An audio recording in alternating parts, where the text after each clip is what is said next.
నేను మీకు డబ్బులు ఇచ్చాను, ఇస్తే ఓటేస్తామని అన్నారు కాబట్టి, తీరా చూస్తే నన్ను ఓడిచ్చారు కాబట్టి నేను ఇచ్చిన చీరలు నాకు ఇచ్చేయండి అంటూ బీఆర్ఎస్ అభ్యర్థి చేతిలో ఓడిపోవడంతో ప్రతి ఇంటికి తిరిగి కాంగ్రెస్ అభ్యర్థి వసూలు చేస్తున్నటువంటి దృశ్యం ఇప్పుడు సంచలనం సృష్టించి సోషల్ మీడియాలో జనం పోస్ట్ చేస్తున్నారు.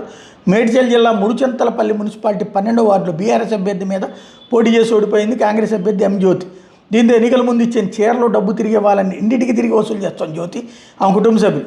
అసలు చీరలో డబ్బులు ఎవడేమన్నాడంటూ జ్యోతిని నిలదీస్తున్నారు స్థానికులు.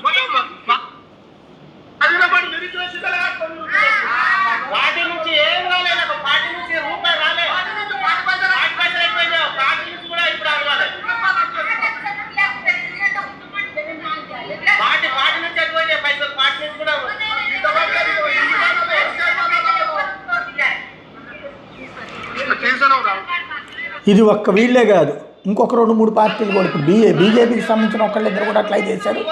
కాంగ్రెస్ వాళ్ళు కూడా అట్లాగే చేస్తున్నారు. కొన్ని చోట్ల డబ్బులు పెట్టి చివరికి వెనక్కి లాక్కునే ఒక కొత్త సంస్కృతి స్టార్ట్ అయింది ఈ ఎలక్షన్లో.